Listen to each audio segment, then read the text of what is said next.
સોનપુર નામનું એક નગર હતું. નગરમાં એક કન્યા રહે, એનું નામ સોનબાઈ. સોનબાઈને 7 ભાઈ અને 7 ભાભી. 7 ભાઈમાં એકની એક બેન એટલે ખૂબ જ લાડકી.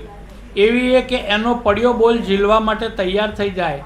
ભાભીઓ તેને કંઈ પણ કામ કરવા દેતી નહીં. એટલે આખો દિવસ નવરી ને નવરી.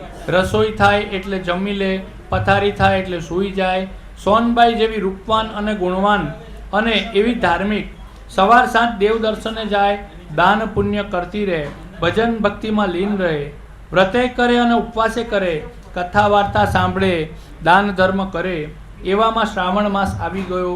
સાતે ભાઈ ભાભીઓએ વ્રત આદર્યા. સોનબાઈએ પણ વ્રત કર્યું. ધીમે ધીમે દિવસો જવા લાગ્યા. એકમનો દિવસ આવ્યો. સાતે ભાઈ સોનબાઈને કહેવા લાગ્યા કે નણંદબા ચાલો વનડિયાની વાર્તા સાંભળવા. જેણે વ્રત કર્યું હોય તે વનડિયાની વાર્તા સાંભળવી પડે, નહીતર વનડિયો નડે. આ સાંભળીને સોનબાઈ બોલી કે ના રે ના, મારે તો પ્રભુ ભલો ને હું ભલી. ગુણ ગાઉં તો એક મારા ભગવાનના. કોઈની કથા સાંભળું નહીં, વાર્તાએ સાંભળું નહીં. ભાભીએ સોનબાઈને બહુ સમજાવે પણ સોનબાઈ માનતી નથી. વનડિયાના ક્રોધનો પાર ન રહ્યો. વનડિયો દેવ કોપે એટલે દાંત વાળી દે અને રીઝે તો રાજપાટ આપી દે. કનડે તો એવો કનડે કે ભલભલાને સીધા દોર કરી નાખે. અને આ તો કુંવારી કન્યા, કપાળે એવું કલંક લગાડું કે એનું જીવતર આરામ થઈ જાય. આવું વનડિયાએ વિચાર્યું. દિવસ આથમ્યો, રાત પડી ગઈ. સોનબાઈ પથારીમાં સૂતા છે ત્યારે વનડિયો વેર વાળવા આવી ગયો. એણે ભમરાનું રૂપ લીધું અને બારણાની તિરાડમાંથી પ્રવેશ કર્યો. પછી તો રૂપના અંબાર જેવી રાજકુમારનું રૂપ ધારણ કરી અબીલ છાંટ્યા, ગુલાલ છાંટ્યા, અત્તર છાંટ્યા અને ગુલાબના ફૂલ પાથર્યા. આવી સ્થિતિ ઊભી કરી દીધી કે કુંવારી કન્યાને મોઢું બતાવવા જેવું રહે નહીં. પછી સોનબાઈ તો સાવ નિર્દોષ. એણે માથે હાથ મૂક્યો અને ચિંતા કરવા લાગી કે આ શું થઈ ગયું.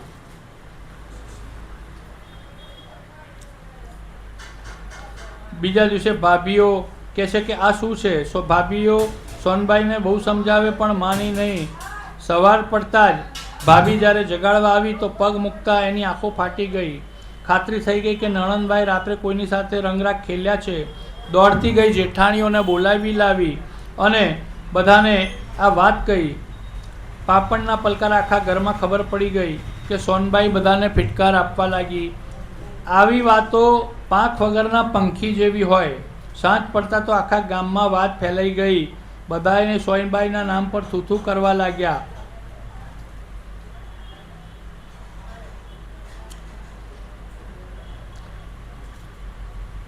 ભાઈઓ વિચાર કરે છે કે હવે શું કરવું.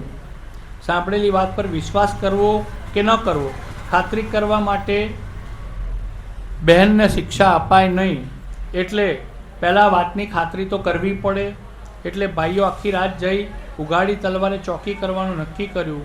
મધરાત થતાં જ ભાઈઓ આંટા મારે છે. અંદર સોનબાઈ ઘસઘસાટ ઊંઘે છે. વનડિયાએ ભમરાનું રૂપ લઈ આવ્યો. અબીલ ગુલાલ છાંટી ગુલાબના ફૂલ પાથરવા લાગ્યો. ભાઈઓએ તિરાડમાં જોયું તો રૂપાળા રાજકુંવરને જોયો. પાટું મારીને બારણું તોડી નાખ્યું અને વનડિયા સામે તલવાર ઉગામીને પૂછવા લાગ્યા કે કોણ છે તું? માનવ છે કે દાનવ? ગંધર્વ છે કે યક્ષ? જે હોય સાચે સાચું બોલ દે, નહીતર એક ઘાએ 2 કટકા કરી નાખીશું.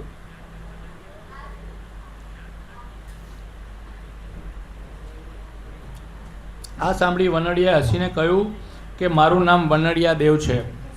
શસ્ત્ર મને મારી ન શકે, શસ્ત્ર મારો વાળ પણ વાંકો નહીં કરી શકે. રીજે તો રાજપાટ આપું અને ના ખીજવું તો ખેદાન મેદાન કરું. તમારી બેને મારી વાર્તા સાંભળવાની ના પાડી એટલે વેર વાળવા આવ્યો છું. આ સાંભળી ભાઈઓ ઠંડા ગાર થઈ ગયા. વિનયતે પૂછ્યું કે શો ઉપાય કરીએ તો તમે પ્રસન્ન થાવ. ત્યારે વનડિયો બોલ્યો કે એક ઉપાય છે. જો સોનબાઈ પાડને પાડ પૂરી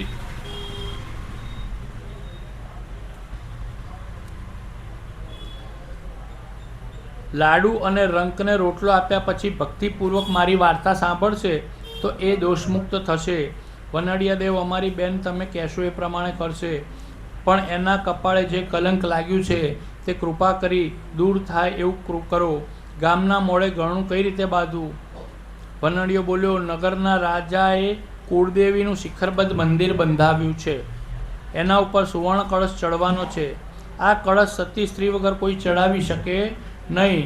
માટે જો રાજા જ્યારે ઢંઢોરો પીટાવે અને સતીને બોલાવશે ત્યારે સોનબાઈને મોકલજો. સોનબાઈ કળશ ચડાવશે એટલે તેના સતનું આખા ગામમાં પારખું થઈ જશે અને એ કલંકમાંથી એની કાલીમાં દૂર થઈ જશે. આ બાજુ મંદિરનું કાર્ય પૂર્ણ થયું. રાજાએ ઢંઢેરો પૂછાવડાયો ત્યારે રાજ જ્યોતિષે શાસ્ત્રના ગ્રહ નક્ષત્રવાર જોયા પછી કહ્યું કે રાજન, કળશ તો સતી સ્ત્રીના હાથે જ ચડે.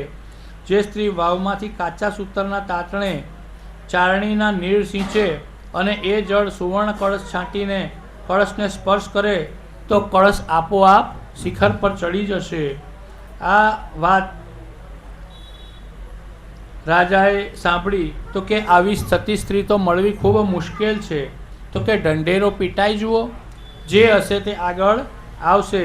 તત્કાળ રાજાએ ઢંઢેરો પીટાવ્યો. બધી સ્ત્રીઓ એકબીજાને સામે જોવા લાગી. સતના પારખા કહેવાય, હસતા મોંએ અગ્નિ પરીક્ષા અપાય નહીં. કળશ ચડે નહીં તો ગામ આખામાં ફજેતો થાય. રાજા પણ વિચાર કરવા લાગ્યો કે આવી સતી ક્યાંથી લાવી. આ બાજુ સોનબાઈ 7 ભાઈઓ ભાભીઓ સાથે દરબારમાં આવી રાજાને કહેવા લાગી કે નગર જોવા આવે તે સમયે તમારે આ કળશ ચડાવી તમારા સતીત્વનું પ્રમાણ આપવાનું છે. આની વાત સાંભળી દરબારીઓ હસી પડ્યા. બીજે દિવસે સોનબાઈ ફજેતો અને તમાશો જોવા આખું નગર ભેગું થયું. તાળી દઈ બધા વાતો કરતા કે આજ સોનબાઈના સતીત્વની પરીક્ષા થશે. સોનબાઈ પ્રભુનું સ્મરણ કર્યું અને વનડિયા દેવનું નામ લઈ ચારણી સાથે કાચા સૂતરના દોરો બાંધી વાવમાં નાખ્યો અને નીર સિંચવા લાગ્યા. જોનાર તો અવાક થઈ ગયા. બધાની આંખો ફાટી ગઈ. સોનબાઈમાં સતીત્વનો જય જયકાર થવા લાગ્યો. સોનબાઈએ ચારણીમાં જળ લઈ કળશ પર છાંટ્યું અને જમણા હાથ વડે સ્પર્શ કર્યો. તત્કાલ કળશ હવામાં ઉડી શિખર પર ચડી ગયો. આખું નગર સોનબાઈના ગુણ ગાવા લાગ્યું. સત્યનો જય જયકાર થયો. સોનબાઈઓ ભાભી સાથે ગાવા લાગી,